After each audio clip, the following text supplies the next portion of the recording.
Hello, within the next 10 minutes we will discuss the main business events taking place from March 28 to April 1. You're watching Events Around the Corner on Kazakh TV. Earth Hour will take place on March 28. A new Nissan Tiida will go on sale in Russia on the 30th. The minimum wage bill will be amended in Seattle on April 1. Let's get to this and other events in detail. On Saturday, March 28, fundraising for Pebble Technologies' new project at Kickstarter will be completed. The website was created to raise monetary contributions to implement all kinds of projects. This way of accumulating funds is called crowdfunding. A person who applies for crowdfunding should publish a project description, deadlines and the minimum amount needed. If the project doesn't raise the needed amount of funds within the specified period, all money is returned to investors. For the first time, crowdfunding was used in the music industry.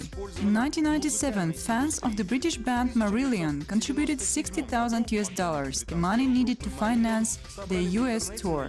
Later, the band has used this type of fundraising to finance recording and promotion of several albums.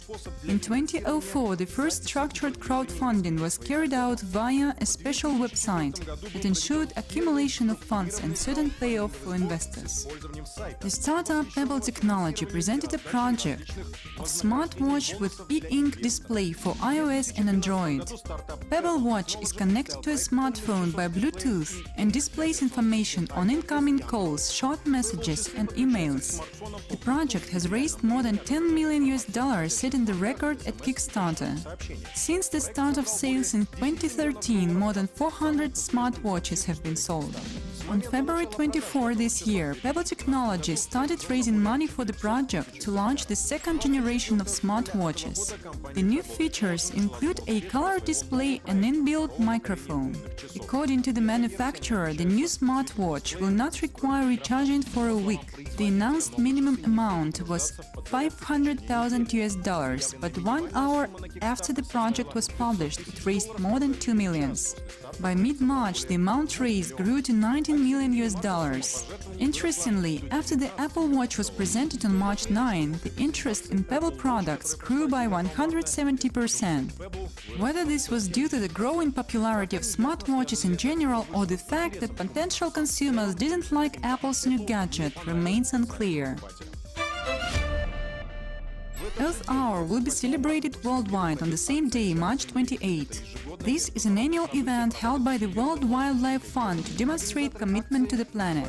The organizers encourage communities, households, businesses and individuals to turn off their non-essential lights for an hour. Australia was the first country to hold Earth Hour in 2007. 2 years later, more than 1 billion people were engaged in the event. Last year, Earth Hour was held in more than 7,000 cities in 162 countries. This will be the fourth time Kazakhstan participates in Earth Hour. It is planned to turn off the lights on Koktube TV Broadcasting Tower, Bayterek Monument, Central Mosque, and another 1,000 of buildings in the country. The objective is to raise people's awareness of the climate change and other environmental problems and the need to find clean, renewable sources of power. Presidential elections will take place in Uzbekistan on March 29 on Sunday. The votes will be cast 90 days after the parliamentary elections that took place on December 21, 2014. 4 candidates are running for the presidential office. According to an online poll, around 60% of the respondents see incumbent Islam Karimov as the next president of Uzbekistan. The runner-up is Kodan John Kitmonov, a candidate from the People's Democratic Party, who collected just over 12% of the vote, according to the internet poll. The newly elected president's term of office will be reduced from 7 to 5 years. The Senate made the corresponding amendment to the constitution in winter 2011. Islam Karimov has been ruling the country for 25 years, a record political longevity in the former Soviet Union. The 5-door C-Class hatchback Nissan Tiida will go on sale in Russia on March 30. The hatchback, assembled at the Izhavto plant, will be available in 7 modifications. The car has a 1.6-liter, 117-horsepower engine. Automobiles equipped with mechanical gearbox and CVT will be available too. The price for Nissan Tiida will start from 839,000 rubles for Welcome, the base model. Tekna, the full-option model, is priced at 1,030,000 rubles. The press center of Nissan reports that Tekna will include the full-option salon systems, LED headlights and combined seat trim. Let me remind you that the Izhevsk automobile plant is currently managed by Avtovaz via the United Automobile Group daughter company. The new model will be launched in tough times for the Russian car market. Last month, the sales of cars and light commercial vehicles dropped by almost 38% in Russia. Let me remind you that as a result of this decline, General Motors concern announced a decision to shut down their Opel and Chevrolet offices in Russia. South Korea's Sanyong stopped car supplies to Russia as early as January this year. Nissan suspended the plant's operation to minimize the production. Other brands like Ford have announced discounts on popular models to attract customers. On March 31, at the end of the fiscal year, Japanese electronics manufacturer Sharp may register the net loss of more than $800 million. Due to the pessimistic forecast, the management has decided to cut 10% of domestic workforce. According to the business publication Nikkei, around 3,000 jobs will be cut in the next fiscal year. The second will be carried out through early retirement. Around $250 million will be spent for firing the workforce. Sharp counts on financial support from its main creditors, Mizuho Bank and Bank of Tokyo Mitsubishi UF. In 2012, the company already took similar measures. Then it suffered from the recession in the display business and fired almost 3,000 staff. Nikkei reports that some further sacking may happen in foreign branches of Sharp. In addition, all wages in Japan's offices of Sharp will be reduced by 1.5%. Interestingly, several other Japanese electronics manufacturers, including Hitachi, Panasonic and Toshiba, decided to raise their employees' salaries. The Sony company is expected to end the fiscal year with a profit of $164 million. This growth is due to the low yen-to-dollar exchange rate and the increased sales of smartphones and PlayStation 4 consoles.